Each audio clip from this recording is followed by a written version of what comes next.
When a man who built himself to fight back crashes into a dimension that devours innovation, even genius becomes fuel. The reactor in his chest burns green, now hungry, wrong, alive. Hell doesn't want to kill Tony Stark. It wants to remake him. So what happens when the man who always finds a way out realizes he's become the weapon he can't escape? The breach opened without warning above the Phobos extraction complex, a wound in reality that screamed with the voice of collapsing dimensions. It tore across the Martian sky like a jagged scar, spilling light that had no business existing in three-dimensional space, and through that impossible aperture fell a single burning figure trailing fire and sparks and the shriek of dying repulsors. Tony Stark hit the surface of the UAC landing pad at terminal velocity, his armor fragmenting on impact, the arc reactor in his chest flickering as reality reasserted itself around him with the weight of a hammer on an anvil. He rolled across scorched metal, servos screaming, HUD fragmenting into static, and came to rest against a bulkhead wall that still radiated heat from something that had burned very recently and very hot. The silence lasted exactly 3 seconds, then the screaming started. Tony's helmet retracted with a hiss of failing hydraulics, and he dragged himself upright against the wall, tasting copper and ozone. The landing pad stretched before him in a tableau of fresh devastation. Bodies lay scattered across the platform, UAC personnel in torn environment suits, their faces frozen in expressions of terminal horror. Blood pooled in the low spots, still steaming in the thin Martian atmosphere, and the bulkhead doors hung open like broken jaws. Beyond them, the extraction facility burned with flames that moved wrong, that reached upward with fingers instead of tongues, that whispered in voices too low to parse but too present to ignore. Something moved in the smoke. Not human. Never human. The first imp burst from the haze at a dead sprint, all corded muscle and calcified bone spurs, its jaw unhinged in a shriek that bypassed Tony's ears and went straight to the base of his brain. It cleared 15 feet in a single bound, claws extended, eyes burning with light that had nothing to do with reflected fire. Tony's gauntlet came up on instinct, repulsor charging with a sound like grinding glass, and he fired point blank into the creature's center mass. The beam punched through corrupted flesh and sent the demon tumbling backward in a spray of ichor and ash. But before it hit the ground, 3 more came through the smoke, then 7, then a dozen. The slipstream reactor had dumped him into Hell's front door. Tony fired again, sweeping the repulsor beam across the advancing horde, and the armor's AI screamed warnings in his ear about power drain and structural compromise and atmospheric incompatibility. Half the servos in his right leg had seized on impact. The left gauntlet sparked with each discharge. The arc reactor was running at 63% capacity and dropping, its output fluctuating as it tried to compensate for whatever dimensional distortion had brought him here. He needed cover. He needed time. He needed to understand what the hell was happening. An explosion rocked the facility behind him, and a column of green fire erupted from one of the processing towers, corkscrewing into the sky with a sound like a reactor breach played backward. The flame didn't dissipate. It hung there, coiling on itself, and Tony's instruments shrieked as they tried to measure energy signatures that violated every law of thermodynamics he'd ever learned. The readouts called it argent energy, but the numbers made no sense. Negative entropy, reversed decay, matter-energy conversion ratios that shouldn't exist outside a singularity. A scientist stumbled from the burning facility, a woman in a shredded lab coat, her face streaked with soot and blood. She saw Tony and her eyes went wide with something that might have been hope or might have been madness. She opened her mouth to scream a warning just as a clawed hand erupted from her chest, punching through sternum and spine in a spray of arterial red. The demon behind her lifted her dying body like a trophy, a creature 8 feet tall with skin like molten rock and eyes that burned with the same green fire consuming the facility. It wore her corpse for 3 seconds, then hurled it aside and fixed its gaze on Tony. The HUD identified it as a Hell Knight. Tony didn't wait for it to charge. He fired both repulsors, pouring everything the damaged armor could generate into twin beams that struck the demon's chest and drove it backward, step by step. Boots carving furrows in the metal deck. The Hell Knight roared, a sound that made the air vibrate, and pushed forward against the beam, muscles bulging, claws gouging the platform as it advanced inch by inch. Tony diverted power from life support, from the leg servos, from everything non-essential, and the beams intensified until the demon's chest began to char and crack. Still it came forward. Then the armor's power dropped to critical, and the repulsors died. The Hell Knight lunged. Tony threw himself sideways, jet boots firing in a stuttering burst that sent him tumbling across the deck in a barely controlled roll. He came up firing the wrist-mounted rockets, micro-munitions that detonated against the demon's skull in a chain of white-hot explosions. The Hell Knight staggered, its head a ruin of burning meat, and Tony didn't give it time to recover. He charged forward, gauntlet raised, and brought his fist down on the creature's skull with every ounce of strength the armor's damaged servos could muster. Bone crunched, ichor sprayed. The demon collapsed in a heap of cooling meat. Tony stood over the corpse, breathing hard, the arc reactor pulsing erratically in his chest. The facility burned around him, and from the smoke came the sound of more screams, more movement, more things that had never been born and could never die. He counted 30 distinct heat signatures moving through the complex, most of them clustered around what his sensors identified as the primary Argent processing core. A few scattered life signs registered as human, trapped in the lower levels, their biosignatures spiking with terror and adrenaline. Jarvis had gone silent during the dimensional breach. The backup AI struggled to maintain coherence, its voice fragmenting into digital static. "Sir, armor integrity at 41%, arc reactor output destabilizing. Recommend immediate evacuation." Tony looked at the hole in reality still hanging in the sky, the dimensional wound that had brought him here. It pulsed with sickly light, its edges fraying, and his instruments told him it was collapsing. Fast. He had maybe 10 minutes before the breach sealed completely, stranding him in this nightmare permanently. He looked at the facility, at the scattered life signs trapped inside. He looked at the army of demons pouring from the processing core. He checked his power reserves one more time. Then he activated the jet boots and launched himself toward the facility entrance, the armor screaming warnings he no longer bothered to acknowledge. The corridor swallowed him in smoke and fire and the wet sounds of things feeding. Emergency lighting flickered in spastic rhythms, casting everything in red and shadow. The walls were scorched black, streaked with claw marks and something that might have been blood or might have been liquefied metal. Tony's boots crunched on broken glass and spent shell casings, evidence of a defense that had failed spectacularly. A security turret hung from the ceiling by sparking cables, its barrel melted into slag. Movement ahead. 3 imps crouched over a corpse, tearing away chunks of meat with methodical precision. They looked up as Tony approached, faces slick with gore, and hissed in unison. Tony didn't slow down. He fired the remaining wrist rockets and followed the explosions through the smoke, repulsors charging in both hands. The imps scattered, one vaporized instantly, the other 2 leaping for the walls and ceiling with inhuman agility. Tony tracked them with the targeting system, fired twice, and painted the corridor with ash and ichor. A door to his left hung open, the lock melted through.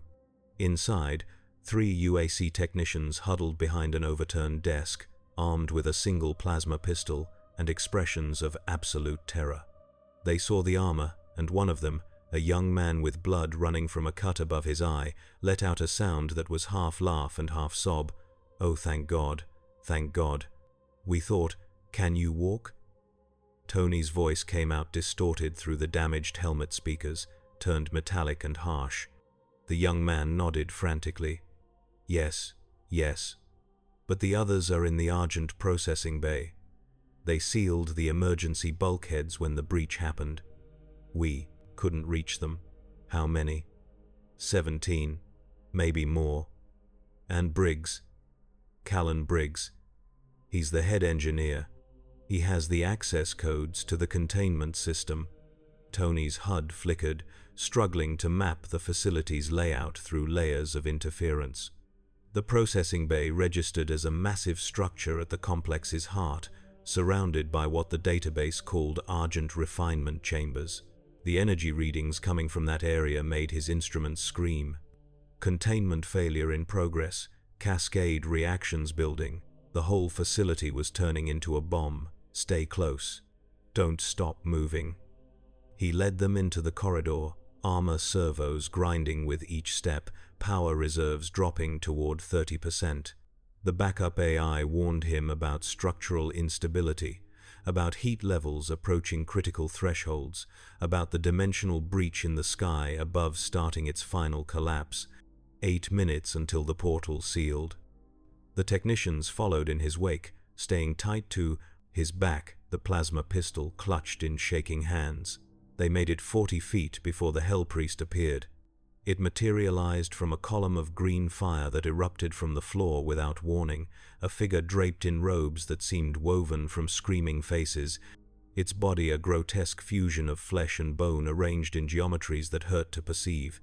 It raised one elongated hand, fingers too long and jointed in too many places, and the air around Tony crystallized into invisible force.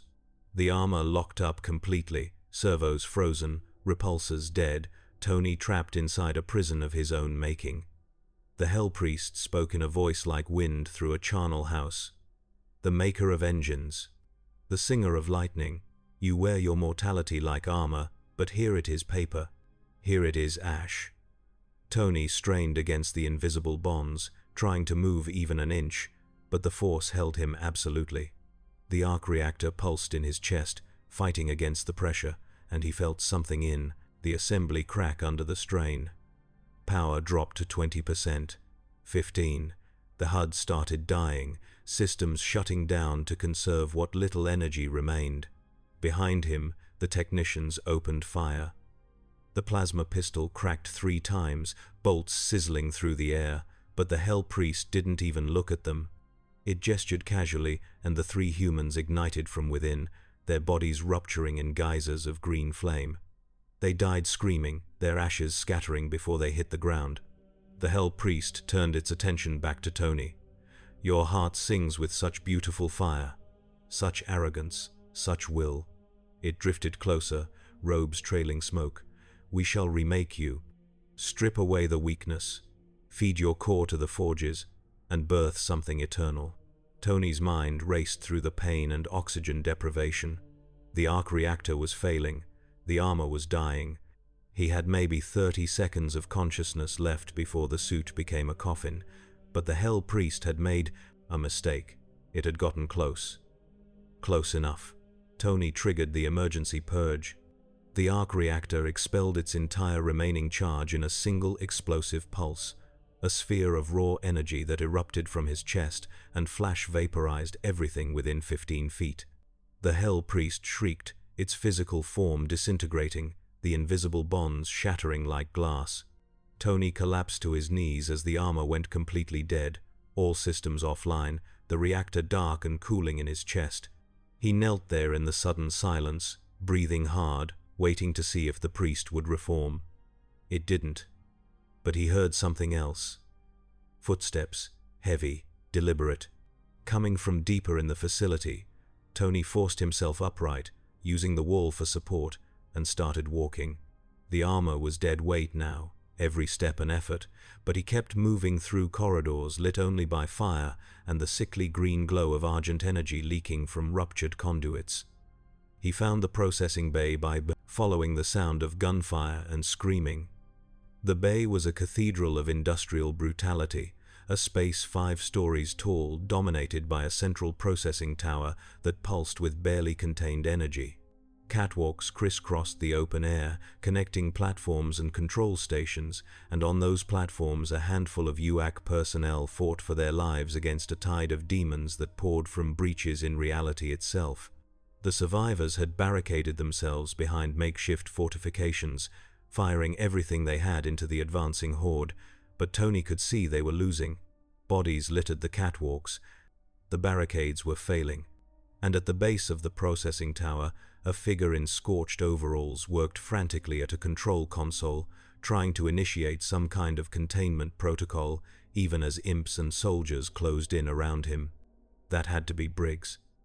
Tony started down the stairs to the main floor, each step a controlled fall, the dead armor threatening to pitch him forward. Halfway down, he saw Briggs look up, saw the engineer's eyes widen, saw him make a decision. Briggs abandoned the console and sprinted for a storage locker built into the tower's base, demons right behind him. He yanked the locker open, grabbed something, and turned to throw it.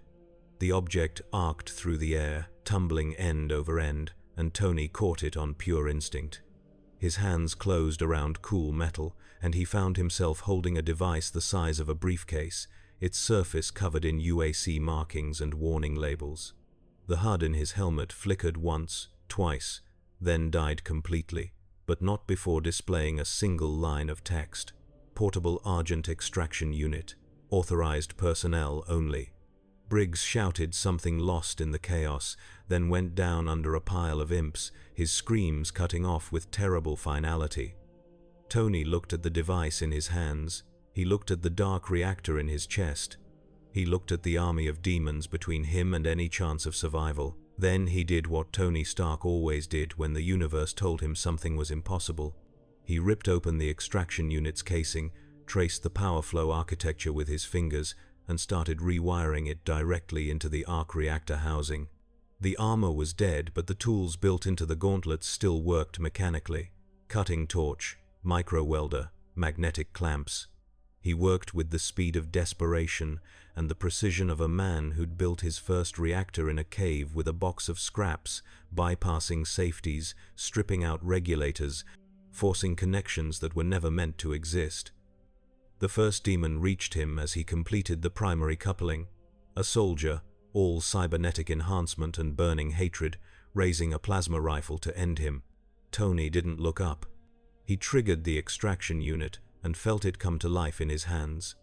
Felt it begin to draw argent energy from the ambient air, from the ruptured conduits, from the processing tower itself. The energy flowed into the makeshift coupling, then into the arc reactor, and the reactor drank it down like a drowning man gulping air. The arc reactor ignited, but it didn't ignite blue. The light that blazed from Tony's chest was green and hungry and wrong, pulsing in rhythms that matched his heartbeat but also matched something deeper, something vast and patient and ancient. Power flooded back into the armor's systems, but the readouts made no sense. The energy levels were climbing past maximum capacity, past safety limits, past anything the reactor had been designed to handle. The armor came back online with a sound like a scream of triumph, every system burning with argent corrupted power. Tony looked up at the demon with the plasma rifle. The demon looked at the thing Tony was becoming.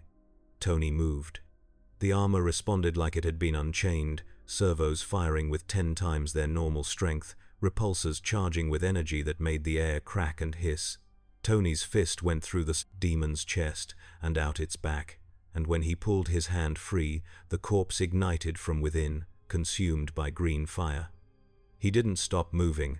The next demon died to a repulsor blast that vaporized its head and the 3 imps behind it.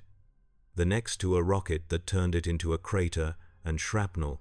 The next to his bare hands, the gauntlets glowing hot enough to melt bone, tearing through corrupted flesh like it was paper. The armor sang with power it had never been meant to hold, and Tony felt it changing him, felt the argent energy seeping into his neurons and rewriting the architecture of his thoughts. It amplified everything. His tactical genius became precognitive, seeing enemy movements before they happened. His fear became fuel for the reactor, feeding its hunger. His rage became a weapon that needed no ammunition. He moved through the demon horde like a force of nature, and where he passed nothing remained but ash and the fading echoes of screams.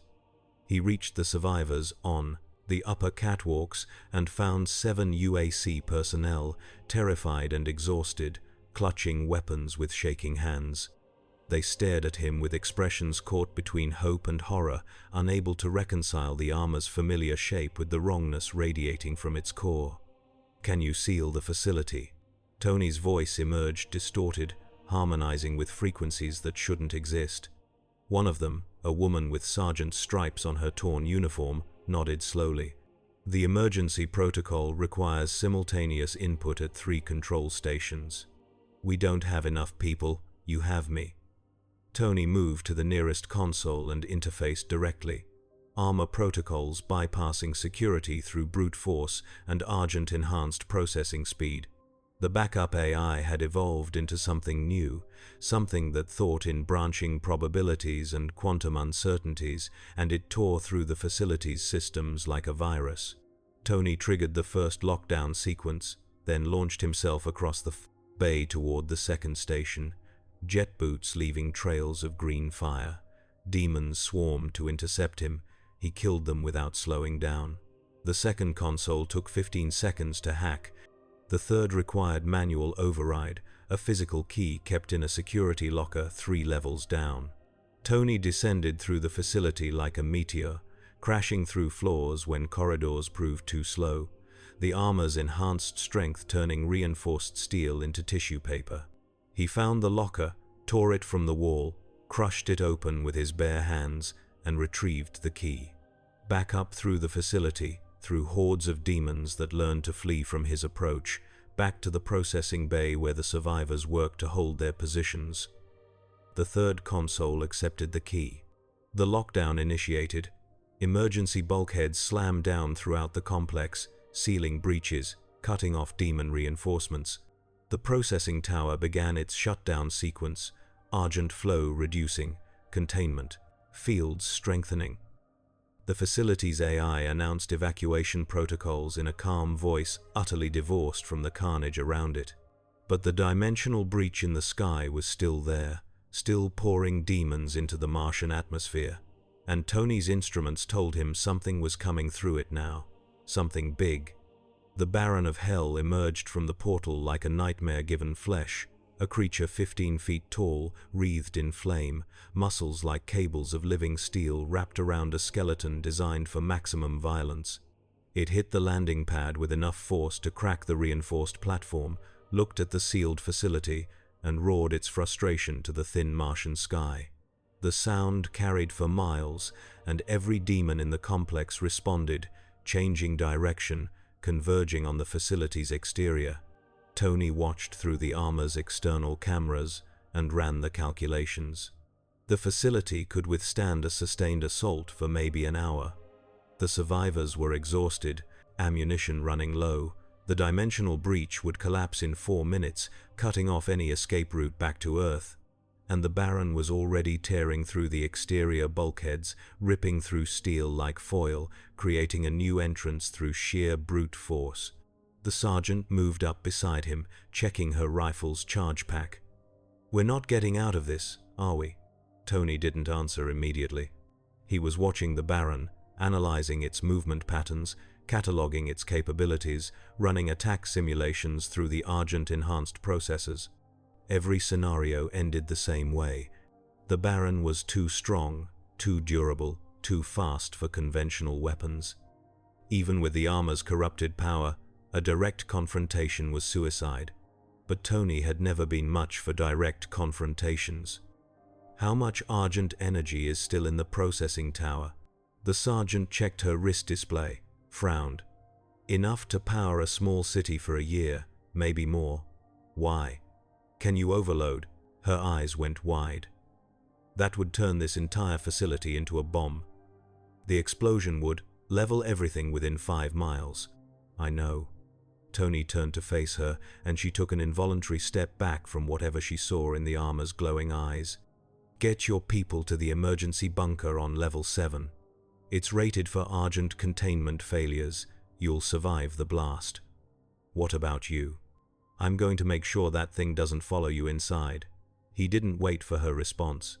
The armor's systems were already calculating yield ratios and detonation timing, feeding the data to the facility AI, preparing the processing tower for catastrophic overload. Tony sealed the command with his personal authorization code, then turned and walked toward the bay doors that opened onto the landing pad.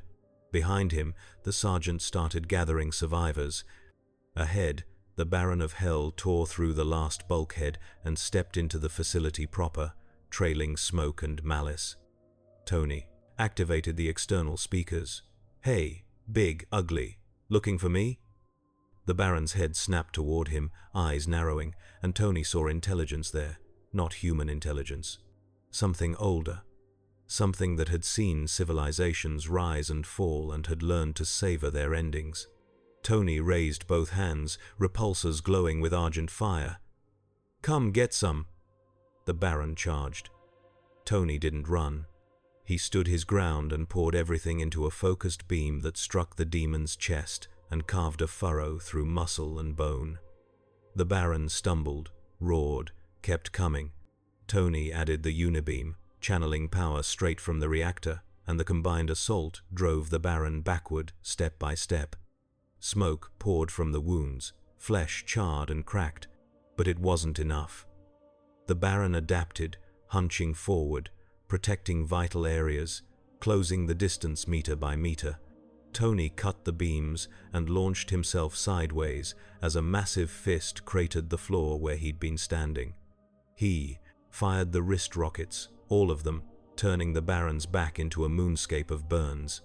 The demon spun with impossible speed and caught Tony's follow-up punch, gauntlet meeting palm, and for 3 seconds they were locked together in a test of pure strength. The armor's servo screamed. The Baron's grip tightened. Metal began to buckle. Tony triggered the gauntlet's emergency separation and fired the repulsor point-blank into the Baron's face as the hand tore free. The demon's head snapped back, flesh vaporizing, skull visible beneath, and Tony used the momentary opening to drive his knee into its sternum with enough force to crack ribs. The Baron staggered. Tony pressed the advantage, firing repulsors, rockets, every weapon the armor possessed, driving the demon backward through the bay and toward the landing pad beyond. They crashed through the exterior wall in a shower of debris, tumbling out onto the scorched platform, and Tony got his first clear look at the portal above. It was collapsing rapidly now, edges drawing inward, the wound in reality sealing. 2 minutes left, maybe less. The Baron recovered faster than physics should allow, and backhanded Tony across the platform. He hit a support pillar hard enough to feel ribs crack inside the armor, diagnostics screaming about structural failure, but the argent-corrupted reactor didn't care about damage. It fed him power regardless of cost, demanded he keep fighting, whispered promises of strength unlimited if he would only surrender completely to its hunger. Tony pushed himself upright and tasted blood. Behind him, deep in the facility, the processing tower hit critical mass. The Baron sensed it too, head turning toward the complex, and Tony saw the calculation in its burning eyes. It could kill him and die in the explosion, or it could flee through the portal and survive. The demon was intelligent enough to choose survival. It turned toward the dimensional breach and started running.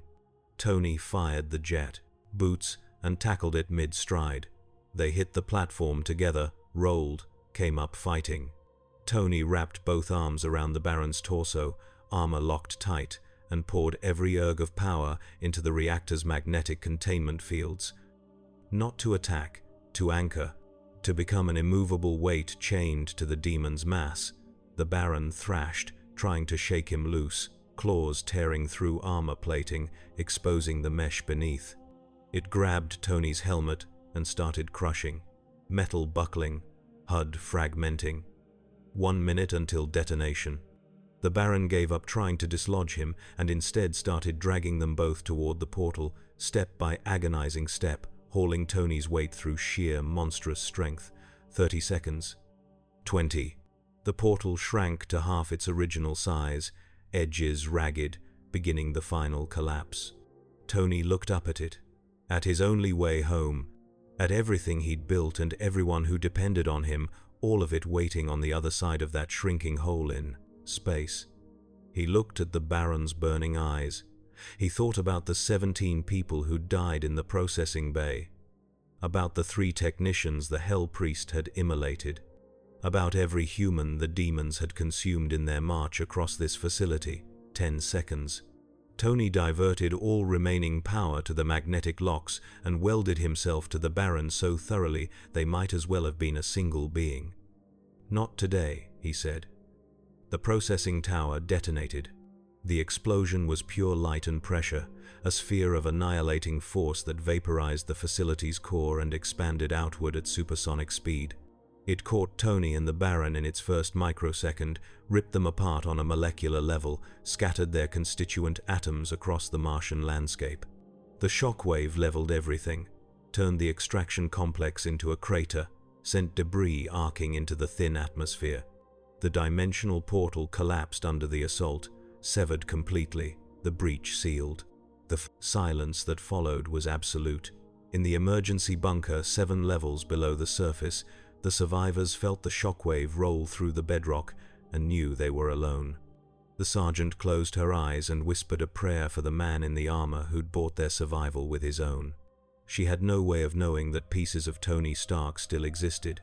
Scattered across the blast radius, the arc reactor's core cracked but not dead, argent energy clinging to every fragment, refusing to let him dissolve completely into atoms and entropy. She had no way of knowing that scattered pieces could be gathered, that the demons had need of someone who understood machinery and energy. That deep in Hell's forges, the Hell priests were already preparing rituals to harvest what remained, or that something else was coming, something that had felt the dimensional breach and the argent explosion. Something that had torn through Hell for eons and recognized the signature of a kindred rage. The Commander, Doomslayer, was en route to Mars, and Hell was about to learn what happened when two kinds of fury collided. The space between life and death had texture here, in this place where argent energy pooled in defiance of thermodynamic law. Tony existed in fragments, consciousness distributed across debris scattered over 3 square miles of Martian regolith. Each piece held a spark of the reactor's corrupted core, argent-infused metal that refused to accept dissolution. He experienced the gathering as a kind of dream, awareness flickering between shards, while Hell's workers scoured the crater with methodical patience. The creatures that came for him were not warriors. They were engineers of a sort, things with too many joints and eyes that saw in spectrums beyond visible light, tasked with salvaging useful materials from the battlefield's aftermath. They moved through the ruins with clicking efficiency, sorting metal from stone, technology from bone. When they found fragments of the armor, still pulsing with argent resonance, they collected them with something approaching reverence. Tony watched through a dozen sets of eyes as his pieces were loaded into containers lined with symbols that made no sense to his fractured consciousness, but that he somehow understood were binding sigils, containment protocols, warnings etched in a language older than human civilization.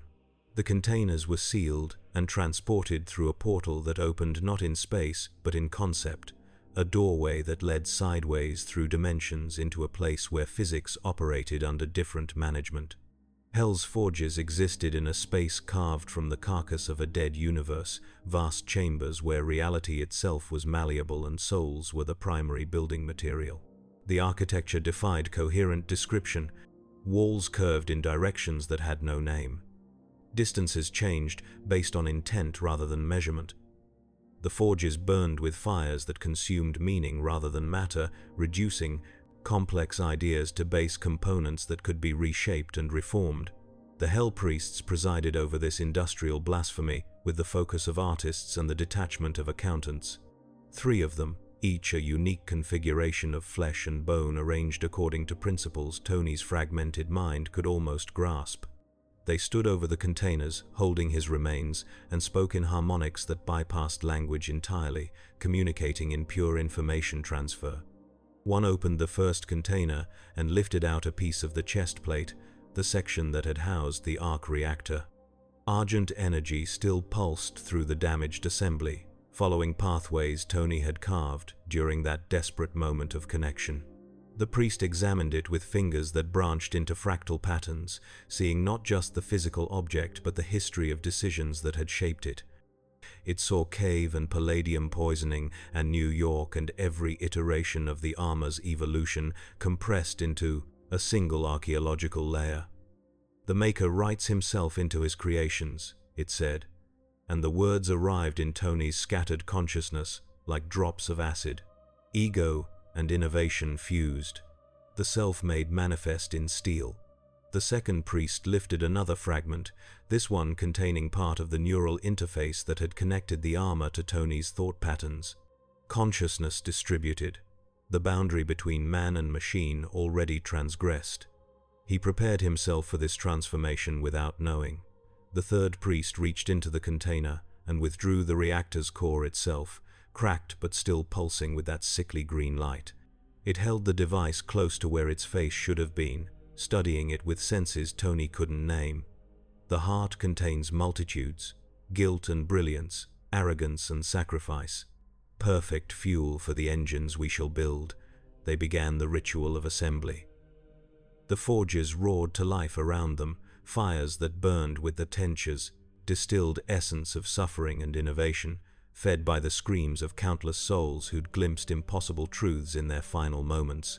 The priests worked with the precision of surgeons and the vision of prophets, laying out Tony's fragments in patterns that formed equations in three-dimensional space. They added components scavenged from 1,000 different conflicts. Armor plating torn from the shells of fallen Maker angels, still inscribed with the geometric proofs of divine authority. Neural webbing harvested from demons who'd evolved beyond base hunger into something approaching consciousness. Energy conduits made from crystallized screams, capable of channeling argent power without degradation. Tony felt them building a body around his scattered essence, felt them assembling a shell that would house what remained of his mind while serving Hell's purposes. But the priests had miscalculated one fundamental aspect of Tony Stark's nature. He'd been rebuilding himself since Afghanistan. Every iteration of the armor had been an act of reconstruction, of taking trauma and damage and horror and transforming it into something that could fight back. His consciousness, even fragmented, knew how to do this, knew how to take disparate pieces and find the connections between them, knew how to look at a pile of scrap and see a weapon. While the priests worked to shape him into Hell's first techno-archvile, a demon capable of resurrecting the fallen and corrupting machinery into weapons of eternal war, Tony worked on a smaller scale, microscopic. Quantum. He found the spaces between their binding sigils and exploited them, found the contradictions in the Argent energy's flow and amplified them, found his own fragments across the assembly and began re-establishing connections the priests hadn't intended. The third priest noticed first. It paused in the act of inscribing a control glyph into what would become Tony's new chest piece and cocked its head at an angle that suggested confusion. The pattern resists. The Maker's will persists beyond dissolution. Then we shall break it more thoroughly. The first priest raised its hands and began chanting in frequencies that made the forge chamber's geometry shift and fold. The ritual intensified, fires burning hotter, more fragments added to the assembly, more bindings layered onto the growing form. But Tony had already found the key. The arc reactor, even cracked and corrupted, still operated on principles he'd designed, still responded to his intentions, however fractured. And the priests, for all their power and knowledge, didn't understand the most fundamental rule of Tony Stark's engineering philosophy. Always leave yourself a back door. He'd built override protocols into every iteration of the armor, hidden beneath layers of code and quantum encryption, accessible only to him. Those protocols had survived the transformation into Argent corrupted technology because they existed as pure information, rather than physical components. And information, Tony was learning, was the real currency of this place. Hell ran on meaning and intention as much as it ran on suffering. He triggered the override. The assembly convulsed, energy pathways reversed, binding sigils shattered as the power they were trying to contain suddenly flowed backward, seeking its source. The priests shrieked in harmonized fury as their creation began to deviate from the design, as Tony's consciousness flooded back into the amalgamated form and started making changes. If they wanted to give him a new body, fine, but it would be his body. Tony seized control of the neural architecture they'd been building, rewrote it according to his own specifications, turned their demonic enhancements into weapons systems. The Maker armor plating became ablative shielding that could adapt to energy weapons. The crystallized screen conduits became power channels for repulsors operating on principles that would make his old designs look like toys. The harvested demon tissue became artificial muscle that could handle forces that would liquefy baseline human biology. He stood up in the middle of the forge, the assembly incomplete but functional, a hybrid of UAC technology and Hell's engineering and Tony Stark's absolutely refusal to stay dead. The body they'd built him was larger than his baseline frame, armored in black metal traced with lines of pulsing green, powerful enough to tear through steel but still unmistakably him in its core architecture.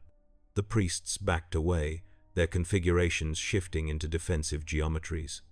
Tony looked down at his new hands, flexed fingers tipped with claws he hadn't asked for but could definitely work with, and felt the reactor in his chest burning with power that dwarfed anything the Mark 85 had achieved. He was an abomination by any reasonable definition. A fusion of human innovation and demonic architecture. Neither fully Tony Stark nor fully the weapon Hell had intended. But he was alive, and he was pissed. "Round 2, he said, and his voice emerged from the armor's speakers with harmonics borrowed from the priest's own communication protocols, turned into a weapon of pure intimidation. He moved. The combat protocols he'd absorbed from the demon neural webbing combined with decades of experience piloting the Iron Man armor and produced something entirely new. He crossed the distance to the first priest in a blur of motion, repulsors charging with argent corrupted energy, and fired point-blank into its center mass. The priest's physical form detonated, scattering into component pieces, but Tony knew better than to assume that meant death. These things existed across multiple layers of reality. Killing the body just forced them to rebuild. He needed to go deeper. The second priest struck at him with energy whips that crackled with the distilled essence of torture, each impact designed to inflict maximum psychological trauma. Tony's new armor absorbed the attacks and fed them back into his reactor, converting suffering into fuel. He grabbed one of the whips, used it to yank the priest off balance, and drove his fist through its torso. His clawed fingers closed around something that might have been a heart or might have been a soul battery, and he crushed it with vindictive satisfaction. The priest collapsed, its form losing coherence, melting into the forge floor. The third priest tried to run. It opened a portal, started to step through, but Tony was faster. He fired a repulsor blast that severed the connection and grabbed the priest by what passed for its throat. His new HUD, cobbled together from scavenged Maker technology and his own AI protocols, fed him information about the creature's structure, its vulnerabilities, the locations of its anchoring points across dimensional space. Tony started tearing them out one by one. The priest shrieked in frequencies that shattered the surrounding architecture, but Tony didn't let go. He methodically dismantled the thing's existence, removing each anchoring point, collapsing each dimensional pocket, until what remained was just a barely coherent mass of suffering flesh. Then he fed it to the forge fires and watched it burn. Silence fell across the chamber, broken only by the crackling of flames and the hum of Tony's reactor. He stood alone in Hell's forges, surrounded by the tools and materials meant to transform him into a weapon of eternal war, and for the first time since the dimensional breach he had a moment to think, to assess, to plan. The backup AI evolved through argent corruption into something that called itself Artemis, fed him data. The forges were located in what the demons called Necrovol, a sprawling complex dedicated to soul processing and weapon creation. The dimensional topology suggested multiple connections to various Hell dimensions and one primary anchor to Mars through the original UAC portal network. Time moved strangely here, minutes stretching into hours or compressing into seconds based on rules Tony couldn't quite parse. Earth was unreachable. The dimensional breach had sealed, and Tony's instruments detected no other pathways home through conventional space. But the UAC had built the portal network, which meant it operated on principles he could potentially understand. If he could capture one of the portal control systems, analyze its architecture, reverse engineer the dimensional breach technology. Your thoughts are loud, Maker. The voice came from everywhere and nowhere, a whisper that bypassed his ears and manifested directly in his consciousness. Tony spun, repulsors charging, scanning for threats, but the chamber appeared empty except for the forge fires and scattered demonic remains. I have been watching your transformation with great interest. The voice carried weight beyond sound, each word a statement of absolute authority. You resist corruption more thoroughly than any mortal I have encountered. The priests sought to reshape you, but you remade yourself instead. Show yourself. A figure materialized from the flames, tall and impossibly thin, wrapped in robes that seemed woven from starlight and void. Its face was hidden beneath a hood, but Tony's instruments detected energy signatures that made his reactor feel like a candle next to a supernova. This was not a hell priest. This was something older, something that predated the demonic hierarchies. I am called the Witness, it said. I observe the cycles, the rise and fall of civilizations, the eternal war between creation and entropy. And you, Tony Stark, are an anomaly. You should have been consumed. Instead, you consumed. Tony kept the repulsors charged but didn't fire. His tactical subroutines ran probability calculations and concluded that if this thing wanted him dead, he'd already be dead. What do you want? To offer you a choice. The Witness gestured, and the forge fires parted to reveal a vision, hanging in the air like a three-dimensional hologram. Tony saw Mars, saw the UAC facility network, saw portal technology spreading across the system like a cancer. The Union Aerospace Corporation has torn holes in reality's fabric across dozens of worlds. They seek to harness Argent energy without understanding its true nature. They believe it is merely power to be exploited. The vision shifted, showing Earth. Cities powered by Argent reactors, technology advancing at impossible speeds. Humanity spreading across the solar system on wings built from hell's fire. But Argent energy is not neutral, the Witness continued. It is the distilled essence of suffering. Every watt generated requires souls in torment. The UAC's reactors are fed by dimensions they have already drained dry, worlds where entire civilizations were consumed to fuel humanity's ascension. And now they have opened gates that cannot be closed. Hell's legions pour through, drawn by the promise of fresh worlds to devour. Tony watched Earth burn in the vision, saw demons overrun the cities, saw humanity's Argent-powered paradise turn into an abattoir. His new heart, such as it was, remained steady. He'd seen apocalypses before, prevented them more times than he could count. And you think I can stop this because you understand machinery, because you have already proven capable of corrupting Hell's own technology to your purposes, because you are the only being in this reality who possesses both the knowledge to comprehend UAC portal mechanics and the will to oppose Hell's invasion. The Witness moved closer, and Tony felt the temperature in the chamber drop. The Doomslayer comes. I have felt his fury drawing near. He will tear through Hell's armies and destroy anything in his path, including the very portal network you would need to return home. Unless someone can reach the Mars core facility first and stabilize the dimensional anchors. Tony's mind raced through the implications. Stabilize them how? The UAC Central Portal Controller resides in the Argent Tower on Mars, buried beneath layers of security and demonic infestation. It contains the master codes, the full dimensional map, every connection they have forged. With that technology, you could seal the breaches permanently. Trap Hell's legions on this side and spare Earth the invasion. Or, the Witness paused significantly, you could use it to carve your own path home, leaving both worlds to their fate. That's not much of a choice. No, the Witness agreed. It is simply the truth. You have the power to act. What you do with that power defines what you have become. The vision faded, the forge fires returning to normal, and the witness began to dissolve back into shadow and flame. But before it disappeared completely, it spoke one more time.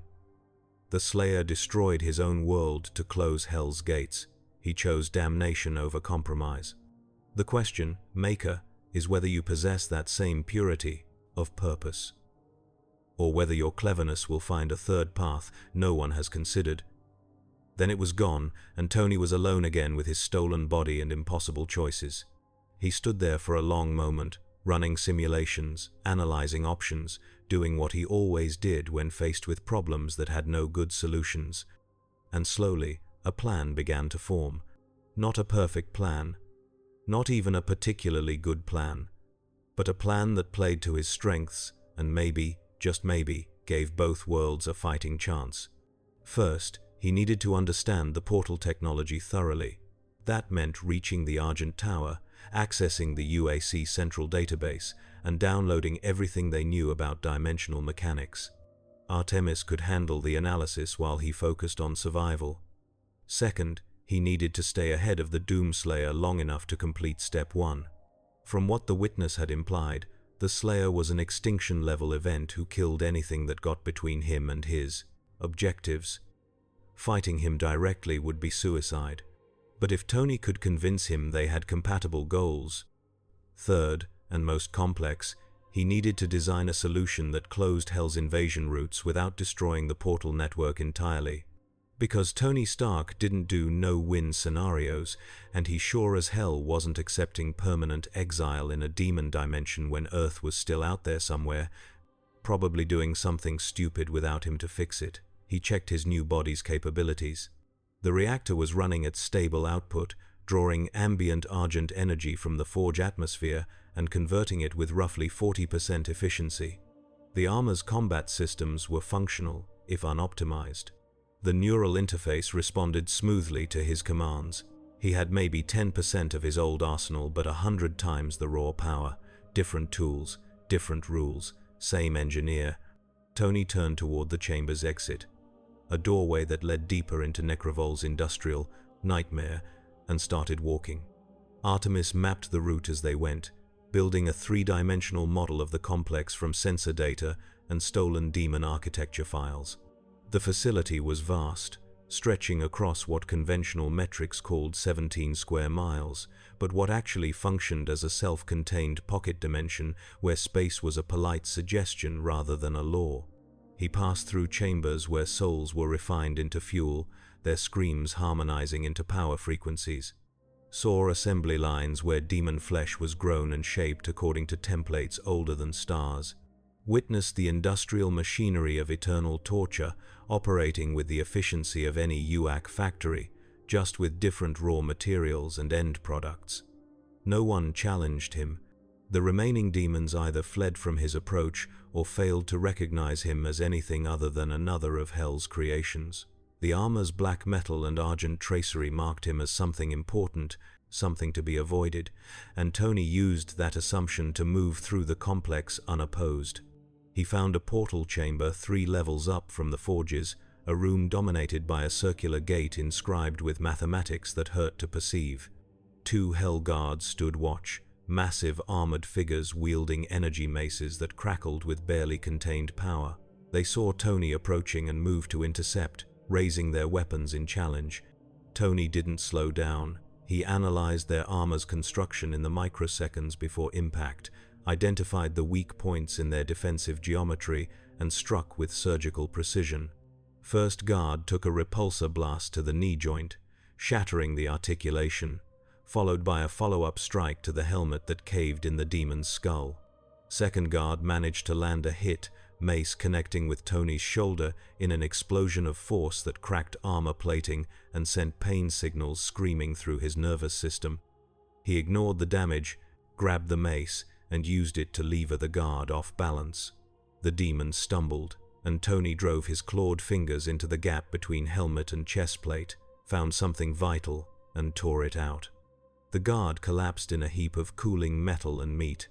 Tony examined the portal gate's control interface, running his fingers across symbols he was learning to read through context and absorbed demonic knowledge. The gate could open to multiple destinations. Mars was listed, coordinates locked to what the database called Argent de Neur, a UAC facility that shouldn't exist according to company records, but clearly did. He input the activation sequence, felt the gate respond, watched reality tear itself open to reveal a glimpse of red desert and industrial architecture. Before he could step through, proximity sensors screamed a warning. Something was coming through the Necrovol main entrance with the subtlety of a meteor strike. The complex shuddered, walls cracked. Demons that had been going about their business suddenly started fleeing in organized panic. And Tony's instruments detected energy signatures approaching that made his stolen reactor feel inadequate. The Doomslayer had arrived in Hell, and he was killing everything between him and the portal network with the methodical efficiency of a natural disaster. Tony watched through the facility's security systems as the Slayer tore through the outer chambers. A figure in ancient armor colored the green of oxidized bronze, armed with weapons that seemed cobbled together from a dozen different technologies yet wielded with perfect mastery. The Slayer moved like violence given purpose, every action economical and absolutely lethal. An imp died to a shotgun blast that removed its torso. A Hell Knight's skull exploded under an armored boot. A cacodemon was torn in half by bare hands, its death scream cut short as the Slayer loaded shells into his super shotgun with mechanical precision. Nothing slowed him down, nothing gave him pause. He was a force of nature pointed at Hell's heart, and Tony realized with absolute certainty that if the Slayer reached the portal chamber while he was still here, there would be no conversation, no negotiation, no clever Tony Stark charm offensive. Just violence and death. Tony stepped through the portal to Mars and sealed it behind him. The Argent de Neur facility materialized around him, a complex carved into Martian bedrock and reinforced with technology that blended UAC engineering with something far older. The architecture bore marks Tony recognized from Maker designs, geometric patterns that served both structural and metaphysical purposes. This wasn't just a research station, it was a temple, a bridge between worlds built by people who'd discovered truths they couldn't handle. Emergency lighting flickered in red and amber, casting everything in shades of warning. The facility was in lockdown, automated systems responding to the Hell invasion the only way they knew how, sealing everything, shutting down all non-essential functions, waiting for rescue that would never come. Tony interfaced with the nearest terminal, Artemis making short work of the security protocols, and pulled up the facility status. 300 personnel had been stationed here when the invasion began. Current life signs, 0. The demons had been thorough, but the central database was still intact, protected by layers of encryption and fail-safe systems designed to preserve UAC intellectual property even in catastrophic scenarios. The Argent Tower rose from the facility's center, a structure that extended both up through the Martian surface and down into dimensional pockets where physics operated under different management.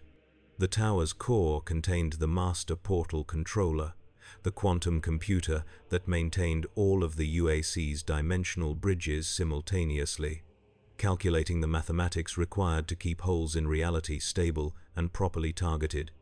Tony needed to reach that core, access its data, and download the complete dimensional map before the Doomslayer's rampage destroyed the entire network. He had maybe an hour. The facility's corridors were a maze of blood and claw marks, evidence of desperate last stands and failed evacuations. Bodies littered the floor, UAC personnel who'd died clutching weapons they'd never been trained to use against enemies that violated every natural law. Tony stepped over them without breaking stride, keeping his emotional responses locked down, focused on the objective because feeling the weight of all this death would come later, assuming there was a later. Artemis guided him through the optimal route, avoiding areas where demon presence remained heavy, prioritizing speed over stealth. The armor's sensors detected scattered demonic activity, mostly scavengers and lesser breeds feeding on the remains, nothing that posed a serious threat. Tony eliminated them when necessary, moving through the facility like a ghost in stolen demon flesh, and tried not to think about what he was becoming. The Argent Tower's entrance was sealed behind blast doors rated to withstand nuclear strikes. Tony placed his hand on the access panel, let Artemis interface directly with the security system, and watched code flow across his HUD as the AI negotiated with protocols designed by the UAC's best engineers. The doors recognized his armor's Argent signature, classified him as authorized despite having no record of his existence, and opened with a hiss of equalizing pressure. The tower's interior was a cathedral of technology and madness, a central shaft that extended up and down beyond visual range. Lined with server banks and quantum processors and arrays of technology Tony couldn't immediately identify. Energy flowed through the structure in visible streams, Argent power channeled and shaped by machinery that treated dimensional barriers as engineering problems with mathematical solutions. At the shaft's center, suspended in a web of energy conduits and data cables, hung the master controller. A sphere of black crystal 3 meters in diameter, its surface crawling with symbols that shifted and rearranged themselves in response to quantum fluctuations across the portal network. This single device maintained every dimensional bridge the UAC had built, every connection between Mars and Hell, and the dozens of other realities they'd plundered for Argent energy. It was also, Tony realized as Artemis completed its analysis, the linchpin holding Earth's reality stable. The UAC hadn't just opened gates to Hell. They'd restructured local dimensional topology, creating a framework where Earth, Mars, and multiple Hell dimensions existed in a kind of quantum superposition. The master controller maintained the mathematics that kept those realities separate. If it was destroyed, the superposition would collapse. Earth and Hell would occupy the same space. Total demonic infestation in approximately 4 hours. Tony stood there looking at the device that was simultaneously Earth's doom and its only defense, and for once in his life, he didn't have an immediate solution. Destroying it guaranteed apocalypse. Leaving it intact maintained the UAC's blood-soaked energy economy. And somewhere in Hell, the Doom Slayer was tearing through demons with singular focus, heading inevitably toward this exact location to do what he did best, destroy everything connected to Argent energy. Artemis. How long to download the complete dimensional map and portal control protocols? At current processing speeds, 37 minutes. And if the Slayer arrives while we're downloading, probability of survival, 0.03%. Tony moved to the nearest terminal and began establishing the connection. Then we'd better hope he's thorough about clearing out Hell before he gets here. The download initiated, data flowing from the master controller into Artemis's distributed processing systems. Tony watched the progress bar and ran calculations, trying to find the third option that the witness had implied might exist. The problem was fundamentally one of energy and geometry. The portal network operated by creating stable pathways through dimensional barriers, using Argent energy to maintain coherence against reality's natural tendency to seal breaches. Each portal required constant power input, which the UAC generated by harvesting souls from dimensions they'd already consumed. But what if the portals could be reconfigured to run on different energy sources? Tony had already proven that the arc reactor could interface with Argent systems. If he could design a reactor that generated equivalent power through fusion or zero-point extraction instead of soul torture, the network could be maintained without feeding Hell's economy. Theoretical, unproven, probably impossible. Exactly the kind of problem Tony Stark lived for. He started sketching designs in his head, calling up everything he knew about arc reactor technology, adding principles he'd absorbed from Maker engineering, incorporating insights from his brief time in Hell's forges. The math was complex, but not insurmountable. The engineering was challenging, but within reach. The real problem was time. Designing, building, and deploying an alternative power source would take months, even with UAC resources fully available, and he had maybe 30 minutes before the Doom Slayer arrived. The download reached 40% completion. That's when the demons attacked. They came through maintenance shafts and access tunnels, coordinated in a way that suggested intelligence directing them. Not the scattered scavengers he'd encountered in the corridors. but organized soldiers moving in tactical formations. Imps provided covering fire while Hell Knights advanced, and behind them came something Tony's database identified as a Doom Hunter, a demon cyborg hybrid wielding weapons that combined Hell technology with captured UAC hardware. They'd been waiting for someone to access the master controller. This was a trap. Tony didn't waste time on surprise or recrimination. He simply moved, launching himself from the terminal in a blur of augmented speed, repulsors firing to clear a path through the initial wave. The imps died easily, torn apart by energy blasts that vaporized corrupted flesh. The Hell Knights required more effort, their armor resistant to conventional attacks, but Tony had stopped being conventional the moment Hell's priests had rebuilt him. He tore into them with claws and repulsors and weaponized rage, each kill executed with brutal efficiency. A Hell Knight lunged at him with a haymaker that would have caved in a tank.